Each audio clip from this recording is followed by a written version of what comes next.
በህገ ወጥ ላይ ምን ያህል ተማምናችሁ ነው እናንተ አእማችሁን በአረብ ሀገር ሆናችሁ ጊዜያችሁን ጭርስ የምታረጉት? ህገ ወጥ ትትገዙ በቃ ሁለት ነው፣ ወይ ይሄዳል ወይ ይቀመጣል፣ ወይ ያገኘዋል ወይ አላገኘውም። በቃ ተሁለት አንዱ ነውቶችና ይሄንን ማወቅ አለባችሁ፣ መረዳት አለባችሁ። ቤተሰብ ብዙም የማይረዳው ነገር አለ ማለት ነውና ህገወጥ ስትገዙ እርሚያችሁን አጨርሱ። በቃ በዛ በቤት ላይ ደግሞ ብዙ ወጪ አታጥፉ። በቃ የተወሰነ አንዴ ይገረፋል፣ አንዴ እንትን መሬቱ እንትን ይስተካከላል፣ ግድግዳውን በቃ የተወሰነ በጅምሰም ሳይሆን በጀሶ ይቀባል። ምን ይላል ትኖራላችሁ። ከዛም በኋላ የሆነ ወይ ትደላደላላችሁ፣ ቻንስ ካላችሁ፣ ቻንስ ተለላችሁ ልታፈርሱ ትችላላችሁ።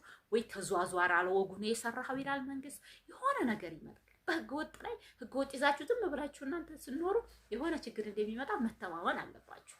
ገባችኋ? ይሄንን ነገር ልብ ማለት አለባችሁ። አትድከሙ እህቶቼ፣ አትድከሙ እንዲሁ በአንድ ቤት ላይ። እውነቴን ነው። 10 ምናምን ዓመት በሳዑዲ አረቢያ ኖረው ሰራሚክ ተነጥፎ በቃ የአረብ ቤት አስመስለው ክችን ካቢኔቱ ገብቶ ምኑ ቁምሳጥኑ ምኑ ልክ መንገድ ሄደበት። በቃ የኛ አሮጌው ቤት ቆሞ ያንን በቃ አቀለሙበት። ለምን ይሆናል እንደዚህ? እህቶቼ ለምን ትደክማላችሁ? በህገ ወጥ ላይ አትገቡ።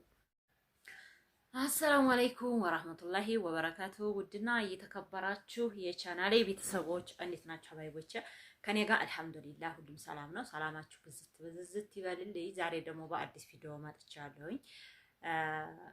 እስኪ ዛሬ ስለ ህገ ወጥ ቦታ አንዳንድ ነገሮች ያልገባችሁ እህቶች አላችሁ ማለት ነው እህቶቼ። እና እንግዲህ ህገ ወጥ ቦታ እስኪ ትንሽ እናውራ ማለት ነው። ህገ ወጥ ቦታ ያለን እኔም አንዷ ነኝ። ህገ ወጥ ቦታ እንግዲህ ያው ተለካፊ ልበል በቃ አንዷ ነኝ። አልሐምዱሊላህ እየኖርን ነው እህቶቼ። ህገ ወጥ ቦታ እስታላችሁ ድረስ ዘና አድርጎ ያኖራችኋል። ግን መጨረሻው የሆነ አለ አይደለ የሆነ ነገር ሳይሆን የሆነ መደረጃጀት ሳይሆን እንደው ዝም ብሎ መኖር የለም።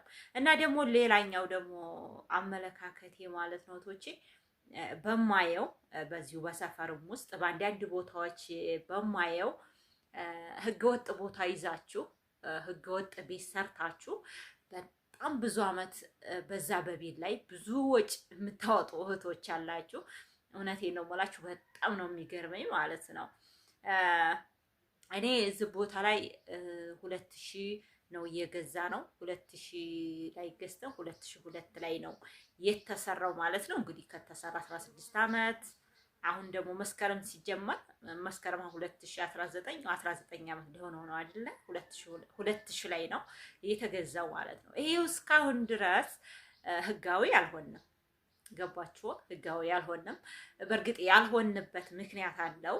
እስካሁን ድረስ እንዴት ምናምን ልትሉ ትችላላችሁ። እንግዲህ 18 አመት ማለት ነው ቶቸና ያልሆነበት የገበሬ ቦታ ስለሆነ እነዚህ ገበሬዎች ደግሞ እዚህ ጋር ግዴታ መካስ ያለባቸው ናቸው።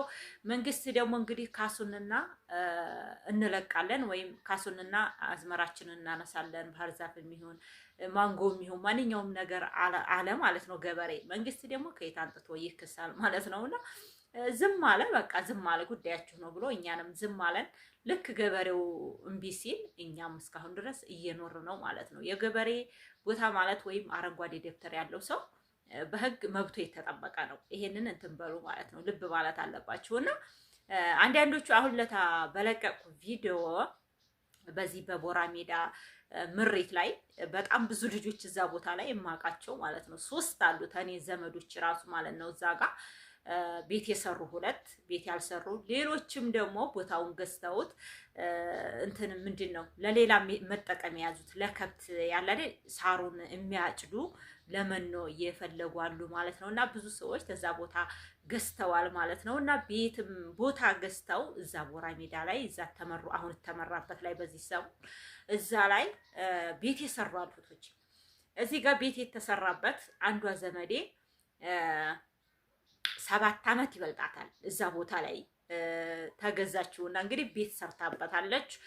ቤቱን እንግዲህ ቤተሰብ ገጠር ነው ያሉት እኛን መጥተው አማከሩን ማለት ነው። የዛሬ ስንት አመት እህቶችና ቢያንስ ከጁንታ በፊት ይመስለኛል ይሄ እንደዚህ የሆነው። እኔ ሱቅ በነበረኝ ከጁንታ በፊት ነው ቦታው ተገዝቶ እንግዲህ ቢያንስ 5 አመቱ ማለት ነውና እኔ አረብ ሀገር እንደነበርኩኝ ዛሬ 4 አመት አካባቢ ቤቱ ተሰራ ማለት ነው። አሁን ተገርፎ ምናምን ደህና ነው። በእርግጥ በር አልተገጠመበትም። ሌላ ብዙ ወጪ አለው በእርግጥ አሁንም ማለት ነው። ግን አሁን ያንን ቦታ ተው አላቸው ማለት ነው ባለቤት። ይሄ ነገር ጥሩ አይደለም። በዚህ እንደውም ታይታችሁ ይሻላል እንጂ ይሄ ላውላው የድርጅት ቦታ ነው እና እንደዛ ብሎ ይታማል። መቼም ሀሜት ነው ግዴታ የሆነ ነገር እስከመጣ ድረስ ከላይ ቤት እኮ ተመቶበታል ምናምን ነው እንጂ የሚባለው እኮ እንዲሁ ተገደው ብሎ አይወራም አይደለ?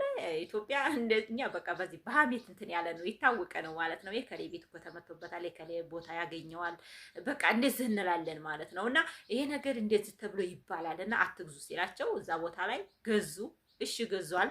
እኛንም አልሰሙ። እሷ አረብ ሀገር ነው ያለችው፣ ቤተሰብ ገጠር ነው ያለው ማለት ነው። እና በዛ ላይ ደግሞ ያንን ቤት ተሰላሳ ቅጠል በላይ አትስሩ፣ ነገ ጧት የሚመጣው አይታወቅም ሲላቸው ደግሞ ምን አረጉ? አሁንም 80 ምናምን ቅጠል ነው የተሰራው ማለት ነው። በአንዴ እንኳን 80 ቅጠል መጥቶ ከዛ በኋላ ለምን አለ ለኩሽና አለ ምን አለ ምን አለ እህቶቼና በጣም ወጪ አውጥተውበታል ለማስቆም ብቻ ማለት ነው እህቶቼ።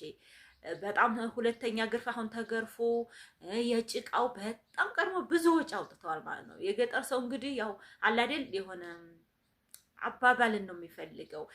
የሱ ቤት እኮ ምርጥ ነው እንዲባል ይፈልጋሉ ማለት ነው። የልጃቸው ቤት ቆንጆ ነው፣ እንደውም በዚህ አትግዙባት፣ በዚህኛው ግዙላት፣ በዚህ አካባቢ አትግዙ ብለን ያልንባቸው ነበረ ማለት ነው። እና እምቢ ብለው እንግዲህ እዛ ቦታ ላይ ተገዛ። አሁን እችሊ ምንድነው አሁን ለታ ምሪቱ አገኘው፣ በቃ ተመራ ማለት ነው። ምንድነው የሚደረገው? ይሄ ቤት ይፈርሳል።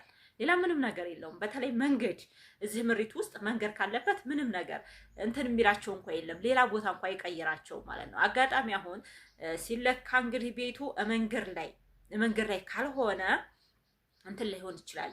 እንዴት መሰላችሁ? ሌላ ቦታ ይሰጣትና ብር ልክ ይሄ ምሪቱ ሲመሩ ሰዎቹ የከፈሉትን ብር አሁን ይሄ 370 ሺህ ብር ነው ይባላል የተመሩበት 370 ሺህ ብር። አሁን እንግዲህ እንደ ማንኛውም ሰው ተከፈልና እንደ አዲስ ይሄ ቤት ተፈርሶ ሌላ ቦታ ላይ ይሰጣታል ማለት ነው። እዛ ላይ እንግዲህ ቻንሷ ማለት ነው። ለምን የገጠማቸው ልጆች አሉ አምና ማለት ነው። እና እንደዚህ በቃ ተውም ትትባሉ። በተለይ ደግሞ ከተማ አካባቢ ዘመር ካላችሁ ተገጠር መጥተው ቤተሰብ ማማከር በቃ እንዴት ነው እዚህ ቦታ ላይ ለልጅ ባረግላት ሳ ቢሉ ቤተሰብ ምን ችግር አለው? እና ተገጠር የሚመጣ ቤተሰብ እንደው ምንድነው ያለችው እናቷ በዚህ ሲወጡ ስንገባ መንገዳችን ላይ ናትና እህቴ ልጅ መንገድ ላይ ገለል ብለን ቡና ጠጥተን ምን ብለን እንሄዳለን ወደ ገጠር ስንሄድ ምናምን ያለችው ማለት ነው በሰዓቱ። አሁን ላይ ግን ያው መንገድ አሁን የለም፣ ሁሉም በመኪና ነው አሁን ላይ ማለት ነው። መንገዱ ተቀይሯል እና የገጠር ቤተሰብ ትንሽ የሆነ አስተሳሰባችን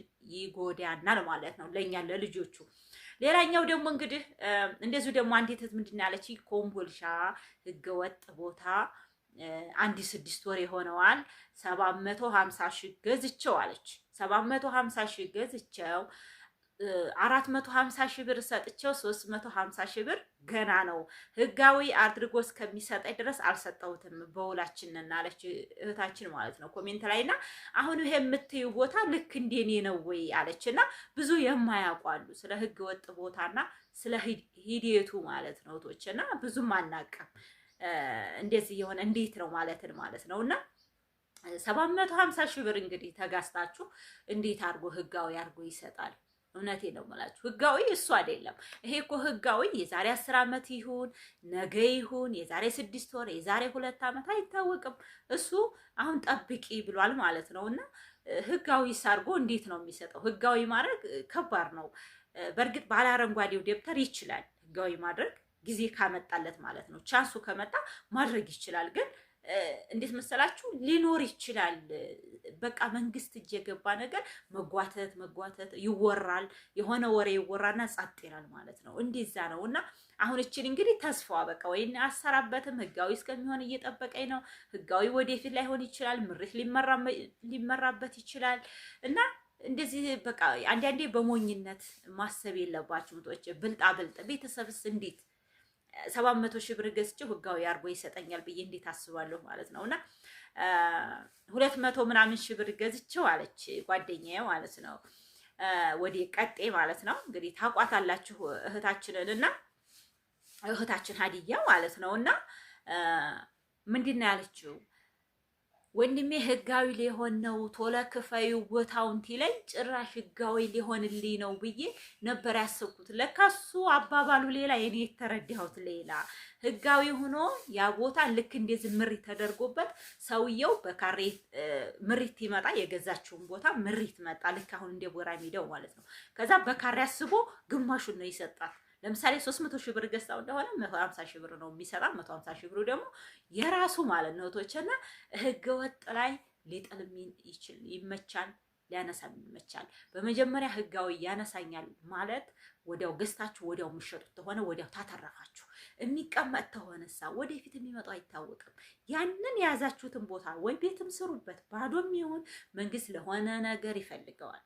ገባችሁ? ለሆነ ነገር ያንን የሆነ ነገር እንግዲህ እንደናንተ ወይ ለምርት ይፈልገዋል ወይም ደግሞ የሆነ ድርጅት ነገር በቃ ለሆነ ወይም ለመጋዘን ወይ በቃ ወይ ሀብታም ያንን ከፍሎበት ሊሆን ይችላል መሬቱን። ገባችሁ? ያንን ነገር አለ ብላችሁ ነው ህገወጥን ትታስቡ ማለት ነው። ሌላኛው እንግዲህ ደግሞ እህቶቼ በጣም በህገ ወጥ ቦታ ገዝታችሁ ቦታውን ገዝታችሁ ቤቱን ሰርታችሁ 10 ዓመት ምናምን የምትደክሙቶች አላችሁ። በዛ በህገ ወጥ ቦታ ላይ ቤት ሰርታችሁ በዛ በቤት ላይ ብዙ ወጪ የምታዋጡ እህቶች አላችሁ። እኔ ምን እንደሚመስላችሁ እናንተ እዛ ናችሁ። ቤተሰብ ያውቃል እኮ ያንን ነገር ያውቃል። ወደፊት አይ መንገድ ያገኘውም ካል መንገድ ባያገኘውም ለሆነ ነገር ይፈልጋል መንግስት። የኛ ሰፈር አሁን ለሆነ ነገር ይፈልጋል በቃ ወደፊት ማለት ነው። እና እዚህ ቤት ላይ በቃ እኔ መድከም አለብኝ፣ መግረፍ አለበት፣ ምን ማለት አለበት፣ ውሃ ልኩ ምኑ ይሄን እንዴት ለጊዜው ልኖርበት እችላለሁ። ግን ሰራሚክ ማንጠፍ፣ ጣላውን ሌላ ነገር ማድረግ ምናምን በህገ ወጥ ላይ ምን ያህል ተማምናችሁ ነው እናንተ አእማችሁን በአረብ ሀገር ሆናችሁ ጊዜያችሁን ጭርስ የምታረጉት? ህገ ወጥ ትትገዙ በቃ ሁለት ነው፣ ወይ ይሄዳል ወይ ይቀመጣል፣ ወይ ያገኘዋል ወይ አላገኘውም። በቃ ተሁለት አንዱ ነቶች እና ይሄንን ማወቅ አለባችሁ፣ መረዳት አለባችሁ። ቤተሰብ ብዙ የማይረዳው ነገር አለ ማለት ነው። እና ህገ ወጥ ስትገዙ እርሚያችሁን አጨርሱ። በቃ በዛ በቤት ላይ ደግሞ ብዙ ወጪ አታጥፉ። በቃ የተወሰነ አንዴ ይገረፋል፣ አንዴ እንትን መሬቱ እንትን ይስተካከላል፣ ግድግዳውን በቃ የተወሰነ በጅምሰም ሳይሆን በጀሶ ይቀባል። ምን ይላል ትኖራላችሁ። ከዛም በኋላ የሆነ ወይ ትደላደላላችሁ፣ ቻንስ ካላችሁ፣ ቻንስ ተለላችሁ ልታፈርሱ ትችላላችሁ። ወይ ተዟዟር አለወጉ ነው የሰራው ይላል መንግስት። የሆነ ነገር ይመጣል። በህገወጥ ላይ ህገወጥ ይዛችሁ ዝም ብላችሁ እናንተ ስኖሩ የሆነ ችግር እንደሚመጣ መተማመን አለባችሁ። ገባችኋ? ይሄንን ነገር ልብ ማለት አለባችሁ። አትድከሙ እህቶች፣ አትድከሙ እንዲሁ በአንድ ቤት ላይ። እውነቴን ነው። 10 ምናምን ዓመት በሳዑዲ አረቢያ ኑረው ሰራሚክ ተነጥፎ በቃ የአረብ ቤት አስመስለው ክችን ካቢኔቱ ገብቶ ምኑ ቁምሳጥኑ ምኑ ልክ መንገድ ሄደበት። በቃ የኛ አሮጌው ቤት ቆሞ ያንን በቃ አቀለሙበት። ለምን ይሆናል እንደዛ? እህቶቼ ለምን ትደክማላችሁ? በህገ ወጥ ላይ አትድከሙ። እውነቴን ነው የምላችሁ፣ አትድከሙ። ቤተሰብ ብዙ እውቀት አይኖረውም በዚህ ላይ ወደፊት ያለው ነገር። እናንተም በቃ ስለ ህገወጥ አጥሩ። የትም ይሁን ህገወጥ ቦታ ምን ማለት ነው? በቃ ሲጀምር ህገወጥ ህግ የማይፈልገው ነገር ነው የሰራ ነው ማለት ነው። ስለዚህ በህገወጥ ላይ ብዙ ነገር አትድከሙ። ግን እሳ ህገወጥ የሰራችሁ ሰው የገዛችሁ ቦታውን ቤት መስራት ካልቻላችሁ እንትን በሉት፣ ቢያንስ እንደው 20 ቅጣር 30 ቅጣር ስሩበት። በቃ ያ ነገር ሊጸድቅላችሁ ይችልና ወይም ማዟዙር ስራ ሲል አፍርሳችሁ ሌላ ቤት ይሰራበታል ማለት ነውና ብዙ አመት አትድከሙ ልበላችሁ ብዬ ነው። ብዙዎቹ ስለማይገባችሁ ነው ስለ ህገ ወጥ። ሌላ ምስኪ ጥያቄ አስቀምጡ።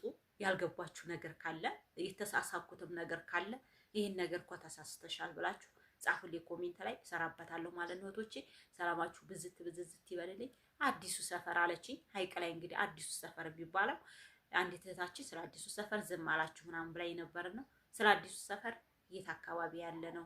ኳስ ሜዳ አካባቢ ነው እንዴ ብዬ እንትን አልኩኝ። እንግዲህ ወደ ቀቀዋ አካባቢ ስለሆን ብዙ እንትን አላልኩም። እስኪ ጠይቄ ስለዛ ደግሞ ይዤ እመጣለሁ ብዬ አስቤያለሁ። እህቶቼ ሰላማችሁ ይብዛ። አሰላሙ አለይኩም ወራህመቱላሂ ወበረካቱ።